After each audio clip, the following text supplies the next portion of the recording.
ये बताइए खबरों वाले शेयर्स कौन कौन से हैं?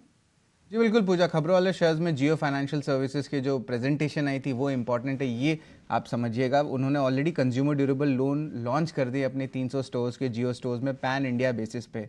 और इसके अलावा 24 कंपनीज इंश्योरेंस सेगमेंट से जो उनके साथ करार किया है। और आगे जाते हुए उनकी स्टेटमेंट आई है कि वो बिजनेस और merchant loans self employed individuals हुए, सोल प्रोप्राइटर्स और छोटी बिजनेसेस एमएसएमईज को वो देने वाले हैं। और याद रखिए ऑटो लोन्स, होम लोन्स और लोन्स अगेंस्ट शेयर्स, इस पे भी जो है वो आने वाले हैं। और डेबिट कार्ड की भी सर्विसेज आएंगी। तो लॉन्च के प्लान जो है 3 या 4 अहम चीज़ कंपनी ने बताए हैं। और ऑलरेडी एग्जिस्टिंग में कंज्यूमर ड्यूरेबल्स पे फोकस रखा है, यानी कि जो रिटेल सेगमेंट है उस पर पूरी तरह फोकस रहेगा। और एक डिजिटल जो है फुल डिजिटल स्टैक बनाएंगी कंपनी। डेल्टा कॉप स्टॉक में गिरावट भी कल देखने मिली थी। और याद रखिए 2 दिन पहले जीएसटी डिमांड नोटिस आया था 6,000 करोड़ का जीएसटी कोलकाता से। अब जो है बिकवाली में इंस्टीट्यूशनल सेलिंग देखने लगी है। यहाँ पे एफआईज में बोफा और सोसाइटी जनरल, बोफा ने 30 लाख शेयर्स बिकवाली की है, सोसाइटी जनरल ने लगभग 14 लाख शेयर्स की बिकवाली की है ओपन मार्केट में। तो उसके कारण कल स्टॉक में भी गिरावट देखने मिला था।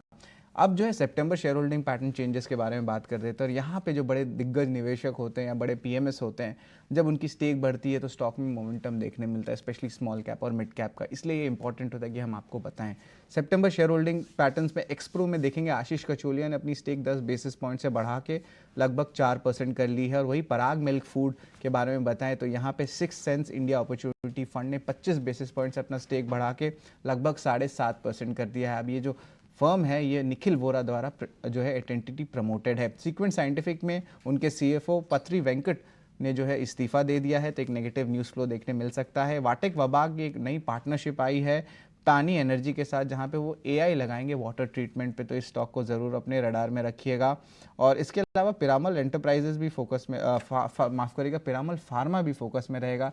यहाँ पे इन विट्रो बायोलॉजी कैपेबिलिटीज़ की ड्रग की जो है उसको अप्रूवल आया है। और केसी इंटरनेशनल की बात करें तो 1315 करोड़ का ऑर्डर देखने मिला है। डेटा पैटर्न्स भी इंपॉर्टेंट है क्योंकि इन्होंने एक बड़ी करार की है डिपार्टमेंट ऑफ स्पेस के साथ। तो आगे जाते हुए जो टेक्नोलॉजी ट्रांसफ़र वाली ये एग्रीमेंट है, तो इस पे जो है स्टॉक पे अच्छी रिएक्शन देखने मिल सकती है। सोम डिस्टिलरीज की बात करें तो ऑलरेडी स्टॉक में तेज़ी आई है और बहुत सारे स्टेट्स के साथ उन्होंने करार किया था। हाल ही में उड़ीसा भी था, एक इंपॉर्टेंट करार हुआ था।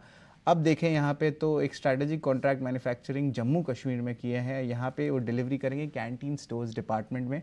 तो पॉजिटिव न्यूज़ फ्लो है। और आखिर में बात करें तो गोदरेज प्रॉपर्टीज़ फोकस में रहेगा। यहाँ पे सिडको ने जो है कैंसिल कर दी है कुछ अलॉटमेंट लैंड्स की नवी मुंबई एरिया में।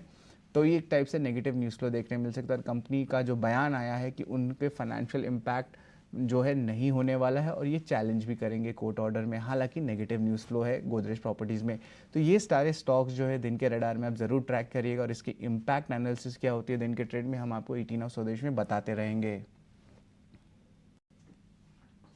बिल्कुल, बहुत बहुत शुक्रिया शरद आपका ये सारी जानकारी देने के लिए। तो ढेर सारी खबरें थी, उसका इम्पैक्ट भी हम आपको बता रहे थे और आगे इन खबरों को हम ट्रैक करते रहेंगे।